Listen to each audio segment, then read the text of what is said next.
Saudara-saudara, mari kita membaca dari Efesus pasal yang ke-5 ayat ke-21 sekali lagi. Efesus pasal ke-5 ayat ke-21.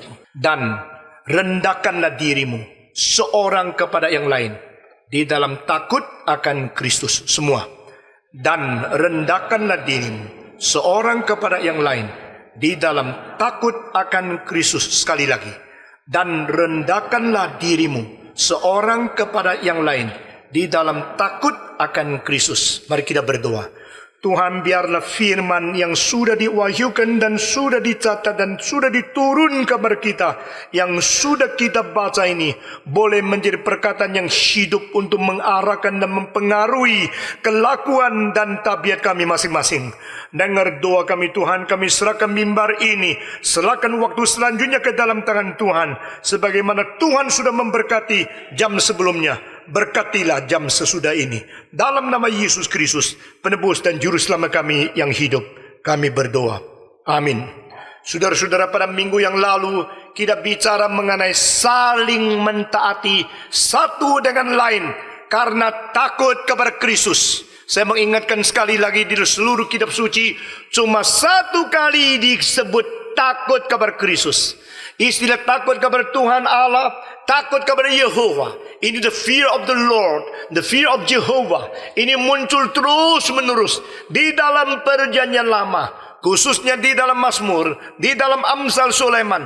Takut kepada Tuhan, takut kepada Tuhan, takut kepada Tuhan.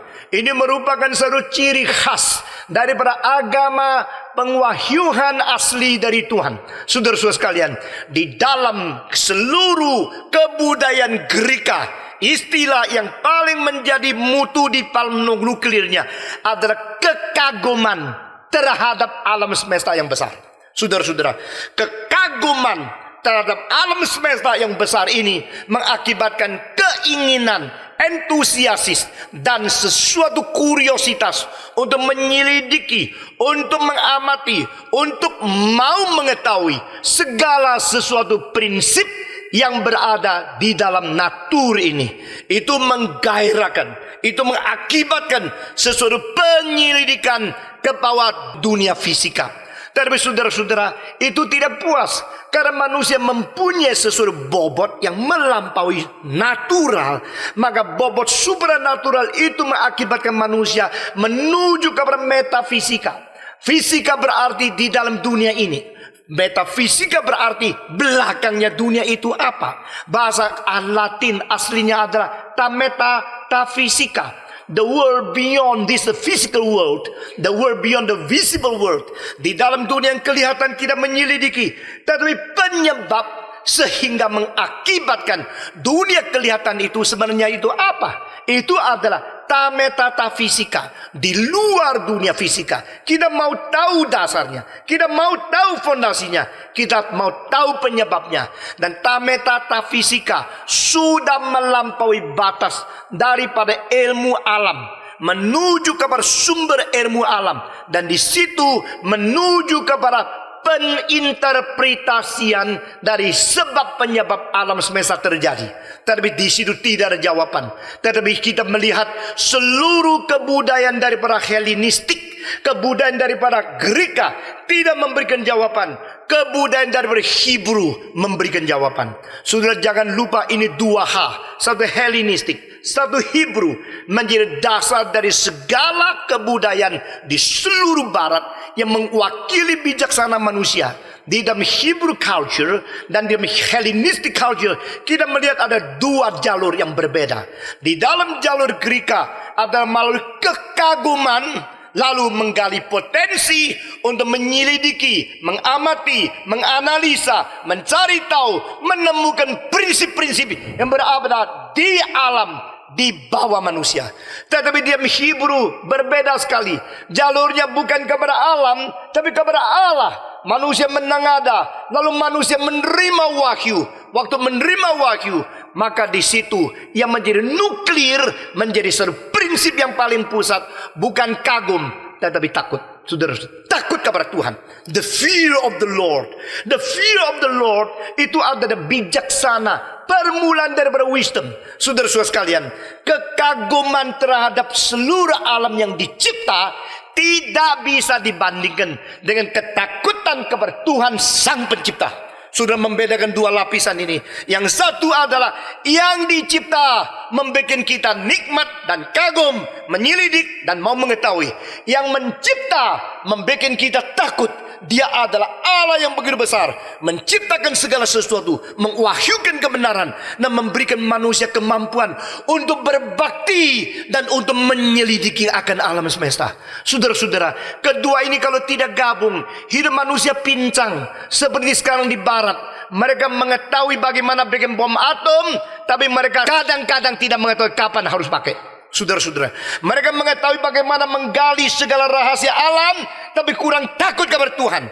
Mereka mempunyai kesehatan, tapi dipakai di naik kelab, dipakai di dalam pelacuran. Mereka mempunyai segala bakat alamiah, tapi tidak mempunyai penguasa super alamiah.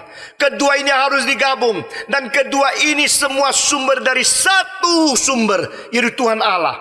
God is the only source of all branches of the knowledge and truth understanding. Because all truth is God's truth, and God is the only source of truth. Allah yang menciptakan alam, juga Allah yang menciptakan hidup. Allah yang menciptakan hidup juga adalah Allah yang memberikan firman untuk mengisi hidup, untuk menciptakan iman, dan untuk memberi pengertian bagaimana seharusnya kita mempergunakan segala pengetahuan alam yang kita gali.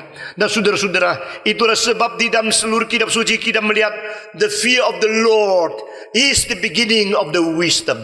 The fear of the Lord is the beginning of the knowledge. Saudara-saudara, mengetahui diri tidak cukup. Mengetahui Allah lebih penting dari mengetahui diri. Takut kepada Tuhan. Takut kepada Tuhan. Minggu lalu saya mengatakan, mengapakah di dalam Alkitab Perjanjian Baru tidak begitu muncul, dan ini satu-satu kalinya mengatakan takut kepada Kristus. Saudara-saudara, karena inkarnasi mengakibatkan banyak orang terjepit di dalam pengetahuan yang tidak sempurna. Mereka kira Yesus hanyalah manusia. Kalau Yesus hanyalah manusia, cukup kita kagum akan penyerahan yang begitu bersifat korban diri.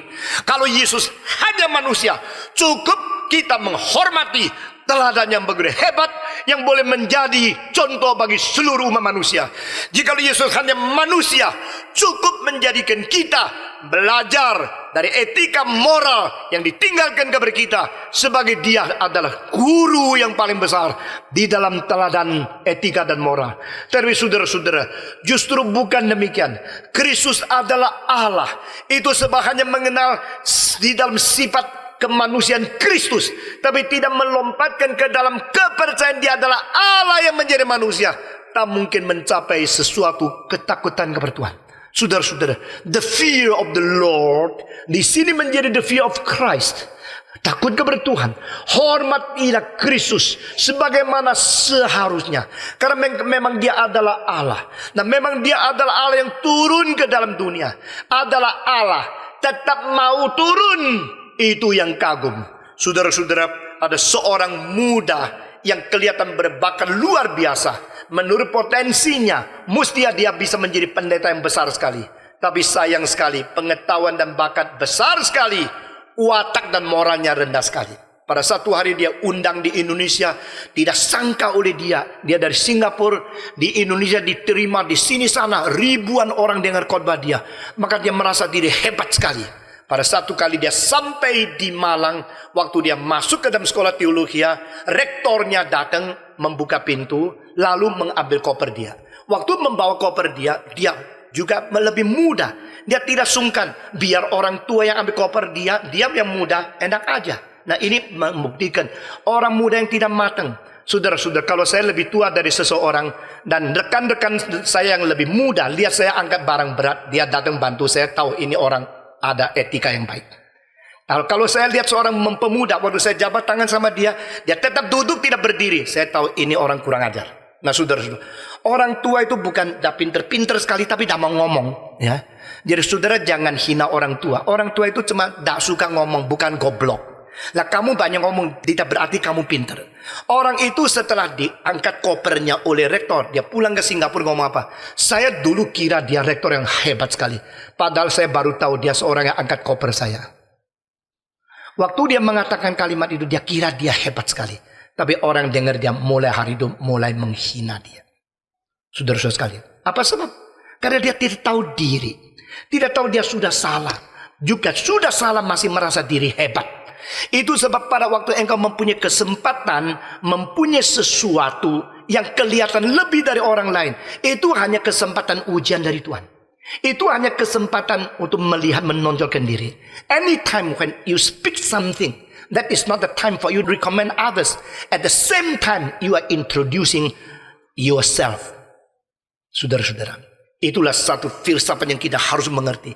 Saat kita mempunyai kemungkinan kelebihan dalam kedudukan, keuangan, kehormatan, dan kemudian yang apa saja, jangan lupa itu bukan tempat kita harus sombong.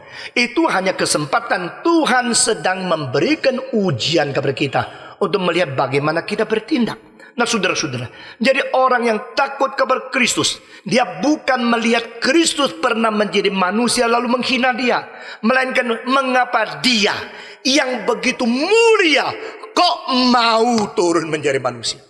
Bukan seorang rektor hanya seorang angkat koper. Dia rektor, kenapa mau angkat koper orang lain? Yang mau merendahkan diri, itu bukan menjadikan kita harus hina. Seharusnya menjadi kita lebih takut, lebih hormat, lebih menjunjung tinggi orang yang begitu agung. Saudara-saudara sekalian, demikianlah kita harus hormat kepada Kristus. Kita harus takut kepada Kristus. Karena ketakutan kepada Kristus itu kuncinya gereja dibangun. Saudara-saudara, pada waktu Musa tua, dia menulis satu syair di dalam Mazmur 90 yang lebih dulu daripada Homer, lebih dahulu daripada Lipai, Tupu, Pai Ci, lebih dulu daripada Upanisad. Yang saya sebut adalah orang terbesar di dalam sastra Greka, yang terbesar di dalam sastra Tiongkok, yang terbesar di dalam sastra India. Saudara-saudara, waktu Musa menulis Mazmur ke-90 lebih dulu dari Upanisad, lebih dulu daripada Lipai, Tupu, Wang Wei, Pai Ci di Cina, lebih dulu daripada Homer yang menulis Iliad dan Odyssey. Dia mengatakan satu kalimat di dalam Mazmur 90, kepadamu ya Tuhan, siapakah yang takut kepadamu sebagaimana seharusnya? Siapakah yang mengetahui kemarahanmu sehingga takut kepadamu? The fear of the Lord because of his wrath, the righteousness wrath. Siapa yang takut kepada Tuhan sebagaimana seharusnya, mengenal kemarahan Tuhan. Saudara-saudara, mengapa tunggu sampai orang marah baru engkau takut kepada dia? Mengapa engkau tidak bisa takut kepada dia seharusnya sebelum dia marah? Karena dia tidak marah sehingga engkau lihat dia tidak berkuasa. Karena dia tidak marah engkau anggap dia seorang yang sembarangan. Tidak demikian. Pada waktu Tuhan marah, engkau sudah tidak ada kesempatan untuk naik banding. Pada waktu Tuhan marah, engkau sudah tidak ada kesempatan untuk menyembunyikan diri. Pada waktu Tuhan marah, engkau tidak ada kesempatan untuk bertobat lagi. Itu sebab biar kita mempunyai the fear of Christ. Oh saudara-saudara sekalian, kepercayaan kepada Kristus harus dibubuhi dengan ketakutan dan kehormatan penuh kepada Kristus. Kalau tidak, kita hanya mempermainkan anugerah Tuhan saja. Nah itu menjadikan gereja tidak mungkin dibangunkan. Saudara-saudara, gereja terdiri dari orang-orang yang hormat kepada Tuhan, yang betul-betul mengetahui siapakah Kristus dan menyembah sujud kepada dia, sehingga terbentuk dari orang-orang demikian. Nah, gereja itu adalah tempat di mana Roh Kudus bekerja dengan leluasa. Saudara-saudara, yang menjadi majelis bukan memakai kekuatan, yang menjadi tua-tua bukan memakai kuasa sewenang-wenang, yang menjadi pelayan bukan menganggap diri lebih hebat. Karena kita semua adalah hamba Tuhan, yang Paulus pakai istilah doulos, seperti budak yang tidak ada lagi hak sendiri, yang tidak ada lagi bukan hak kebebasan bekerja, bukan saja hak kebebasan bertingkah laku, tapi hak kebebasan untuk kepemilikan tubuh dan tenaga seluruh pribadi. Itu namanya doulos. Saya ada doulos dari Kristus. Saya adalah hamba dari Tuhan. Dialah mempunyai hak sepenuhnya atas diriku. Kepenuhan kedaulatan Tuhan atas seluruh hidup Itu namanya kepenuhan Roh Kudus. Roh Kudus memenuhi seseorang, bukan suruh orang itu bergeletak, ketawa, dan karu-karuan. Roh Kudus memenuhi seseorang sehingga seluruh orang ini milik Tuhan. Dan seluruh aspek hidupnya dikuasai oleh hanya kedaulatan Tuhan Allah saja. Itu prinsip yang lebih penting daripada gejala-gejala yang tidak bertanggung jawab. Nah saudara-saudara, kita sudah bicara tentang Tuhan adalah Tuhan. Kok dia mau? Kok dia mau turun menjadi manusia? Ingat kembali akan ketuhanan, sifat keilahian dia. Maka disitulah perasaan hormat dan takut kepada Kristus itu mulai muncul di dalam hati kita. Saudara-saudara, di dalam ujian dari seorang rabi kepada seorang calon doktorat di Amerika, dia tanya kepada orang itu, mengatakan sebenarnya kedaulatan Allah dan kemarahan Tuhan dibanding sama cinta kasih Tuhan itu hubungannya apa? Dan relasinya, dan itu urutannya bagaimana? Pada waktu orang itu membicara kepada saya tentang dia mendapatkan pertanyaan seperti itu, dia tanya saya mengatakan di sini ada satu bijaksana urutan yang harus diketahui. Orang yang mengenal akan kemarahan Tuhan lebih dulu daripada mengenal anugerah pengampunan Tuhan, orang itu hidupnya lebih beres. Tapi orang yang lebih dulu mengetahui pengampunan Tuhan, baru mengetahui kemarahan Tuhan, hidupnya selalu sudah kasep atau sudah terlambat sesuatu keteledoran yang tidak bisa ditolong kembali. Dia mengatakan benar sekali. Saudara-saudara, mengapakah perjanjian lama sebelum perjanjian baru? Apakah perbedaan perjanjian lama dan perjanjian baru? Perjanjian lama lebih banyak bicara tentang kesucian, kekerasan, keadilan, dan ketegasan Tuhan terhadap dosa. Dari perjanjian baru membicarakan tentang pengiriman Kristus, mati di atas kayu salib, pengampunan dosa, perdamaian melalui dia dengan Tuhan Allah. Nah di sini anugerah di perjanjian baru lebih ditegaskan, penghakiman di perjanjian lama lebih ditegaskan. Dulu mana? Dulu perjanjian lama, sebelum perjanjian baru diberikan. Ini merupakan satu urutan bijaksana, yaitu kita harus lebih mengenal dari lebih dahulu kemarahan Tuhan, kekerasan Tuhan, keadilan Tuhan, kesucian Tuhan, dan tanpa komprominya Tuhan dengan dosa, sebelum kita mengetahui akan anugerah dan pengampunan dosa. Saudara-saudara, demikian di dalam sejarah mencatat hamba-hamba Tuhan yang dipakai luar biasa. Mereka mempunyai proses pengenalan Tuhan terlebih dahulu. Dengan kemarahan Tuhan mereka takut, lalu anugerah Tuhan mereka menghormati dan menyayangi. Saudara-saudara, demikian Martin Luther, demikian Calvin, demikian D.L. Moody, demikian Billy Sunday. Saudara-saudara, orang-orang dipakai Tuhan luar biasa. Mereka terkejut luar biasa dengan Allah yang begitu suci dan Allah yang begitu mempunyai kemarahan yang agung. Baru pada waktu mereka menerima pengampunan dosa, mereka begitu menyayangi, mereka begitu mengindahkan anugerah itu. Tapi orang yang dari permulaan terus dikasih tahu Tuhan itu murah, Tuhan itu cinta kasih, tidak salah. Tapi urutan bijaksana itu tidak ada. Akhirnya mereka seumur hidup mempermainkan anugerah Tuhan. Mereka mempermainkan segala pengampunan anugerah Tuhan. Hidup tidak beres-beres. Jadi kunci gereja bangun kembali dan pelayanan kita diberkati oleh Tuhan, mulai daripada betul-betul kembali takut kepada Kristus, takut kepada Tuhan. Ini penting sekali. Seorang penginjil mengatakan satu cerita. Dia mengatakan pada waktu seorang raja berada berjalan-jalan di India, ada orang mengatakan, "Raja, di sini kita menemukan seorang tukang copet. Dia telah mencopet uang banyak orang." Lalu dibawa ke situ. Raja itu melihat tukang copet itu, seorang pemuda umur 17, laki-laki yang ganteng sekali, tapi nakal sekali. Raja mengatakan, "Ya, hari ini hari saya keluar untuk melihat keadaan rakyat. Saya tidak mau marah. Sudah biarin aja. Saya ampuni kamu." Pemuda itu, "Terima kasih Raja." Dia kira akan dipenggal kepalanya, mau dimatiin. Diampuni oleh dia. Maka dia, "Terima kasih, sudah terima kasih." Dia pergi. Saudara-saudara. Lalu Raja itu main berputar-putar di tempat-tempat rakyat melihat. Dan malamnya pulang. Tidak lama kemudian, anak yang sudah mencopet, yang sudah nakal sekali itu, mendapatkan pengampunan. Dia kira anugerah itu main-main. Dia tetap melakukan segala kejahatan. dan ditangkap satu kali lagi. Sudah ditangkap, dibawa pergi ke raja.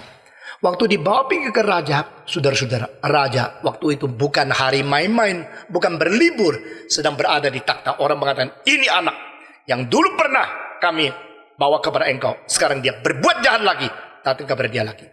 Raja mengatakan, kau lagi? Kau berbuat jahat lagi? Jangan lupa, hari itu saya pergi tidak berminat untuk menghakimi siapa-siapa. Karena hari itu hari libur saya. Tapi sekarang saya bukan di tengah perjalanan. Saya di atas takhta. Maka saya menjatuhkan hukuman mati. Pada waktu anak itu dibawa lagi ke raja, dia lihat raja, dia masih meringis-meringis. Dia masih senyum, dia kira raja baik. Nanti akan bilang, aku ampuni engkau lagi. Tapi kali ini berbeda. Raja mengatakan, sekarang saya ada di takhta. Saya bukan memberi pengampunan. Saya memberikan kematian kepadamu. Dan dia dipenggal kepalanya. Saudara-saudara, pada waktu Kristus pertama kali datang ke dunia, dia mengatakan, aku datang bukan untuk menghakimi. Aku datang untuk mengampuni dosa. Tapi kedua kali Kristus datang, dia bukan datang mengampuni lagi. Dia datang menghakimi seluruh dunia. Jadi barang siapa yang kenal Kristus sebagai penghakim terakhir, yang tidak mungkin ada naik banding lagi, dan takut kepada Kristus, orang itu hidupnya pasti beres. Dan gereja itu akan dibangunkan kembali oleh Tuhan. Saudara-saudara sekalian, hari ini kita memikirkan ayat selanjutnya. Kalimat selanjutnya mengatakan, saling taat satu dengan yang lain. Nah saudara-saudara, ini salah satu kalimat yang paling sulit di dalam gereja. Saudara-saudara, kenapakah?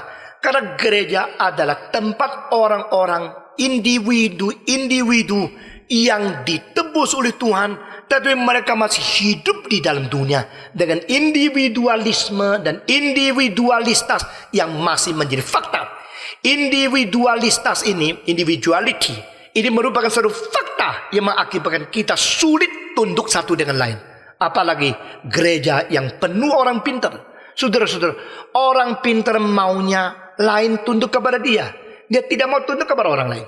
Nah saudara-saudara, itulah sebabnya kalau engkau memang mempunyai bakat untuk menundukkan banyak orang lain, lalu engkau sekarang tunduk kepada Kristus, engkau sudah tunduk kepada Kristus, engkau mengatakan saya mau tunduk sama Kristus karena dia Tuhan. Tapi tunduk sama orang Kristen lain itu tidak bisa. Karena apa? Saya cukong, dia cukong. Saya manajer, dia manajer. Saya hebat, dia juga hebat. Ini masyarakat besar-besaran yuk. Saudara-saudara, inilah yang menjadi satu problema khususnya gereja ini. Nah saudara-saudara, gereja ini mempunyai kelompok orang intelektual yang sangat besar. Gereja ini yang mendengarkan khotbah harus mempunyai otak yang bersel logika yang kuat. Gereja ini harus mempunyai kemungkinan untuk mengerti banyak hal latar belakang dari pengertian filsafat dan pengertian logika dan pengertian kebudayaan. Itulah sebab orang yang datang di sini bukanlah orang-orang biasa, tapi orang yang sudah mampu mempergunakan otak. Dan orang yang datang di gereja ini, saya percaya banyak orang yang mampu menjadi pemimpin, menjadi orang yang menguasai orang lain di dalam masyarakat. Tapi Alkitab hari ini mengatakan merendahkan diri satu dengan lain karena takut kepada Kristus. Nah, saya kira tidak ada orang menjelaskan ayat ini begitu teliti sampai pakai 2 kali hari Minggu khotbah tentang ayat ini. Dan saya melihat semua komentari sampai ayat ini cuma ngomong 1-2 kalimat selesai. Tapi saya kira inilah berita untuk gereja ini. Jika di dalam gereja ini banyak orang hebat. Pada waktu engkau Senin sampai Sabtu kembali ke usahamu, kembali ke pabrikmu, kembali ke tempat pekerjaanmu, engkau menjadi pemimpin-pemimpin. Tapi saudara-saudara, pada waktu kita berada bersama sebagai tubuh Kristus, bersama berbakti kepada dia, maka berita hari ini adalah satu dengan lain merendahkan diri. Saudara-saudara, kita menundukkan diri kepada orang lain itu tidak gampang. Saya harus mengatakan iya kepada orang yang lebih kurang dari saya, itu tidak gampang. Mereka yang pengetahuan lebih kurang dari saya, mereka yang pengalaman lebih kurang dari saya, mereka yang potensi lebih kurang dari saya, mereka yang bakat lebih kurang dari saya, mereka yang mempunyai segala sesuatu yang lebih bawah di saya saya harus tundukkan diri kepada dia. Itu tidak gampang. Tapi di sini Paulus tidak ada kecuali. Dia mengatakan biar kita merendahkan dirimu seorang kepada orang lain di dalam takut akan Kristus. Nah, ini menjadi satu kesulitan, bukan? Saudara-saudara, bagaimana saya harus merendahkan diri kepada orang lain sebagaimana orang lain harus merendahkan diri kepada saya. Saudara-saudara, beberapa poin yang kita perlu perhatikan. Tidak ada satu orang sempurna dan menguasai segala bidang. Itu sebab kita harus percaya ada orang lain dan mereka yang lebih rendah dari kita. Ada hal-hal tertentu bisa lebih tinggi daripada saya. Kongfucu mengatakan, "San ren xing bi you wu si." Jika 3 orang berjalan bersama, di antaranya pasti ada orang boleh menjadi guru saya. Jadi saudara-saudara sekalian, kita harus mengingat, kita melihat kelebihan orang, bukan melihat kelemahan orang. Kita melihat kesanggupan orang, bukan melihat kekurangan orang. Orang yang ngomong apa saja selalu cari kesalahan orang. Itu orang tak pernah bisa maju, hanya bisa menghibur diri sebagai orang yang namanya AQ di dalam sastra daripada Lucian, salah seorang sastrawan yang besar abad ke-20. Saudara-saudara, maksudnya adalah dia bukan mau belajar dari orang lain, tapi dia hanya mau cari kesalahan orang lain. Kalau kita melihat orang lebih rendah dari saya, apakah akibatnya? Akibatnya adalah 3. Pertama, saya menjadi sombong. Ternyata saya lebih hebat. Ini lebih rendah, itu lebih rendah, saya lebih hebat. Kedua, kita hina orang lain. Dia kan lebih rendah saya, mulai menghina dia. Ketiga, kita merebut kemuliaan Tuhan Allah. Jadi pada waktu perbandingan kita dengan orang lain, kalau kita melihat kerendahan orang lain, kita selalu jatuh dalam 3 dosa ini. Pertama, superiority complex, satu kecokakan diri. Kedua adalah penghinaan terhadap orang lain. Ketiga, lupa anugerah Tuhan dan merebut kemuliaan. Ini adalah 3 dosa yang sering terjadi secara tidak sadar. Secara kebudayaan kita sudah belajar sopan, kita belajar hormat kepada orang lain. Tapi Tuhan tidak mau lihat corak luar. Tuhan mau lihat mentalitas di dalam. Apakah di dalam kita betul-betul kita mau belajar untuk tidak sombong, tidak menghina, dan kita mau memuliakan Tuhan. Saudara-saudara, yang kau hina-hina mungkin besok lebih hebat dari kamu. Yang kau lihat miskin mungkin besok lebih kaya dari kamu. Jangan sombong. Ini bumi sedang putar, tidak terus begini, saudara-saudara. Kalau bumi sedang putar, yang sekarang miskin mungkin besok kaya sekali, yang sekarang kaya mungkin besok miskin sekali. Saudara-saudara sekalian, kita harus punya pikiran dinamis, bukan statis. Nah, kalau kita melihat orang lebih baik dari kita, bagaimana? Mungkin juga kita mempunyai 3 dosa. Pertama, kita iri hati. Kenapa dia lebih baik dari saya? Maka karena iri mulai menjadi dengki, dengki menjadi benci, benci menjadi tindakan yang berusaha secara tidak sadar membunuh. Ini ada konsekuensi dari frekuensi proses jiwa seseorang yang tidak stabil. Saudara-saudara sekalian, kedua, kalau kita lihat orang lain lebih baik dari kita, kita mungkin bagaimana? Kita mungkin menjadi minder. Kalau begini saya bocah, saya tidak berguna. Mengapa Tuhan ciptakan saya dan bikin saya lebih kurang dari orang lain? Akhirnya kita menghina diri, membenci diri. Kebencian terhadap orang lain, akibat paling radikal adalah pembunuhan orang lain. Kebencian dan kepada diri yang paling radikal adalah membunuh diri. Ini ada 2 kemungkinan. Ketiga adalah kita mencela Tuhan. Kalau demikian Tuhan tidak adil, Tuhan tidak beres. Lalu kita mempunyai serangan kepada Sang Pencipta kita. Jadi pada waktu melihat kelebihan orang lain, kita mungkin jatuh di ketiga dosa ini. Sebagaimana waktu kita melihat orang rendah, kita mungkin 3 dosa. Waktu kita merasa orang lebih baik, mungkin juga tidak dosa. Maka kita bagaimana belajar menjadi orang stabil di dalam jiwanya. Orang lebih rendah dari kita, itu kesempatan saya menolong, saya membantu, saya memberikan sesuatu tindakan konstruktif untuk membangun dia. Ini yang benar. Dan orang kalau lebih rendah dari saya mengetahui bahwa potensinya perlu digali. Mungkin besok ada hari depan yang luar biasa. Orang yang bisa menggenapi orang lain, itu disebut orang gentleman. Kongfucu mengatakan 君子成人之美. Kalau orang itu perlu sesuatu supaya bisa lebih baik, saudara bisa membantu dia sehingga dia lebih baik, lebih sukses, lebih sukses. Itulah mentalitas yang agung. Orang yang besar adalah orang yang menyempurnakan orang lain. Orang yang besar adalah orang yang membangkitkan orang lain. Melihat ada orang yang berbakat, senang. Saya seumur hidup saya bersyukur kepada Tuhan. Kalau saya lihat orang berbakat, saya senang luar biasa. Nah, kalau mungkin saya harus mengorbankan diri supaya boleh menolong orang itu bakatnya berkembang. Saudara-saudara sekalian, saya harus mengatakan kepada saudara dengan jujur, anak saya harus kerja setengah mati baru dapat uang sedikit. Tapi tahun lalu saya memberi $8,000 untuk menolong orang sekolah. Bukan saya mau cari jasa. Saya berkata, mungkin saya terlalu manja karena saya lihat ada orang berbakat.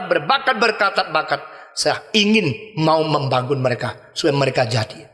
Saudara-saudara, dengan keadaan demikian kita melihat bahwa kita hidup di tengah-tengah masyarakat yang sama-sama menjadi manusia. Ada orang lebih baik, ada orang lebih jelek, ada orang kurang. Tanggapan kita bagaimana? Bukan karena saya katakan itu saya kaya sekali, tidak. Tetapi saya berani dan rela melihat di zaman ini orang berbakat boleh dijadikan, boleh menjadi orang yang dipakai oleh Tuhan. Saudara-saudara sekalian, kita melihat Alkitab mengatakan saling merendahkan diri. Ini berarti apa? Berarti bukan rendah hati yang palsu, bukan rendah hati minder, tetapi sesuatu kesestabilan di dalam jemaat. Karena kita semua harus belajar Kristus di atas takhta, kita saling merendahkan diri. Nah, saudara-saudara, dengan demikian kita melihat prinsip untuk menghadapi diri dan menghadapi orang lain di dalam kesestabilan ini perlu sekali. Karena berjemaat berarti tubuh Kristus. Pada waktu tangan kiri digigit oleh nyamuk, tangan kanan mengatakan, puji Tuhan, saya tidak gatal. Begitu. Tidak bisa dong. Dia harus rela meskipun capek. Begitu terbang ke sini, lalu menggaruk yang sini. Betul gak? Waktu dia garuk-garuk, dia gerak-gerak, akhirnya olahraga. Betul kan? Ya. Waktu dia olahraga, rematiknya baik. Nah, saudara-saudara. Tapi kalau dia terus diam-diam, tidak mau bantu yang lain, dia rugi sendiri. Dengan keadaan demikian, dia menolong orang lain. Dia menjadi sesuatu pertolongan untuk diri sendiri. Ini satu dalil yang luar biasa. Kadang-kadang saya pikir, kenapa kita kalau sudah agak tua ya, belakangnya suka gatal-gatal. Nah, dulu nyonya saya mengatakan, dia waktu anak kecil, dia papanya suka gesek-gesek belakangnya di pintu. Ya. Sekarang giliran saya, saudara-saudara. Sekarang saya juga kadang-kadang gesek di pintu. Saya tidak tahu yang ada muda tidak ngerti inilah. Dan yang seumur 50 ke atas. Kenapa? Lalu saya pikir-pikir pasti ada cara Tuhan yang baik. Karena orang tua itu agak kurang olahraga. Tangannya itu kurang gerak-gerik. Maka cara satu-satunya itu suruh dia garuk di belakang. Nah, yang begini ini gerak. Itu caranya Tuhan bikin orang lupa. Dia itu harus gerak-gerik. Dan caranya itu gini. Kalau gatalnya di sini gampang. Bikin tanganmu harus ke belakang itu susah. Nah, itu mesti garuk belakang baru bisa sembuh. Dengan demikian itu Tuhan kasih gatalnya khusus di belakang. Nah, saudara-saudara, ini Tuhan bijaksana luar biasa kan. Saya kira kita belum pernah puji Tuhan harus garuk belakang, belum pernah kan. Nah, itu anugerah Tuhan. Nah, kita teruskan. Nah, saudara-saudara, mungkin engkau mengatakan yang tangan kiri yang sakit, lalu saya tidak. Engkau mesti menolong dia. Karena apa? Ini jemaat. Karena waktu engkau menolong dia, itu bukan berarti engkau kehilangan wibawa dan dignitas. Tidak. Berarti engkau sedang menjalankan ini. Karena takut kepada Kristus, maka saling taat satu dengan orang lain. Kenapa saya harus taat kepada kamu? Kenapa engkau harus taat kepada saya? Engkau tidak taat kepada saya tidak taat kepada kamu. Tapi karena takut kepada Kristus, maka kita saling mentaati. Kalau yang kau katakan itu adalah betul-betul sesuai dengan ketakutan kepada Kristus, maka saya amin. Nah, ini rahasianya. Kalau seorang pendeta tidak takut kepada Kristus, engkau tidak perlu taat kepada dia. Kalau yang dilakukan melawan Alkitab, tidak usah engkau taat kepada dia. Seorang pendeta mengatakan, saya hamba Tuhan, engkau berani tidak menghormati saya. Itu pendeta sudah mulai brengsek, saudara-saudara. Karena dia memakai kedudukan pendeta untuk menjadi senjata, menuntut orang takut kepada dia. Orang taat kepada dia, itu tidak beres. Tetapi kalau seorang pendeta dia mempunyai perasaan takut kepada Tuhan, dia menjalankan firman, dia betul-betul sesuai, maka saudara-saudara, dengan sendirinya tidak usah diajar, engkau akan mau taat kepada dia. Dan kalau engkau jangan bilang majelis, tua-tua, orang kaya, jika engkau seorang anak kecil yang betul-betul mencintai Tuhan, saya pun buka topi menghormati engkau, meskipun engkau anak kecil. Nah, sikap itu yang membuat gereja sehat. Gereja sehat karena semua anggota mempunyai prinsip total. Takut kepada Kristus. Semua mengatakan, takut kepada Kristus. Semua anggota mempunyai sesuatu prinsip total. The fear of Christ. Itu sebab gampang kita kerjasama. Engkau taat kepada saya bukan untuk menjadikan saya hebat. Tidak. Karena saya takut kepada Tuhan kok. Maka apa yang saya terima dari Tuhan berdasarkan takut kepada Tuhan menjadi sesuatu faedah kalau engkau jalankan, gereja ada berberkat. Demikian engkau takut kepada Tuhan. Apa yang kau katakan berdasarkan takut kepada Tuhan masuk ke dalam telinga saya. Saya kira ini benar. Saya harus jalankan. Meskipun engkau lebih rendah dari saya. Itulah sebenarnya di dalam tubuh Kristus. Tidak ada cukong-cukongan. Tidak ada yang disebut konglomerat-konglomeratan. Tidak ada yang disebut kedudukan tinggi-tinggi. Atau orang yang mempunyai jabatan yang besar dan mulia kehormatan. Tidak. Di hadapan Kristus semua sama. Orang kaya, orang miskin. Orang yang pintar, orang yang biasa. Orang yang sudah sukses, orang yang belum sukses. Semua itu di hadapan Tuhan sama rata. Dan kita mempunyai perasaan takut kepada Tuhan. Itu sebab dari hasil ketakutan kepada Tuhan mengakibatkan kerelaan untuk saling tunduk satu dengan lain. Saudara-saudara, dan kita belajar kebaikan yang ada pada orang lain yang tidak ada pada diri kita. Nah, saudara-saudara, kalau kita selalu melihat kebaikan orang lain, kita akan belajar dan menjadi orang yang makin sempurna. Dengan demikian gereja akan tumbuh. Saya kira waktu sudah sampai. Saya berkhotbah sampai di sini. Dan mari kita berdoa bersama-sama. Bapa di dalam surga, ajarkan kami untuk belajar takut kepada Tuhan dan menundukkan diri satu dengan lain di dalam kerelaan, ketaatan, karena Tuhanlah adalah Raja dan pemilik gereja yang sejati. Dengar doa kami. Ajarkan gereja ini dari pendeta, dari majelis, dari semua pekerja, pengurus, semua anggota mengetahui bagaimana takut kepada Tuhan. Dengar doa kami Tuhan. Dalam nama Yesus Kristus kami berdoa. Amin.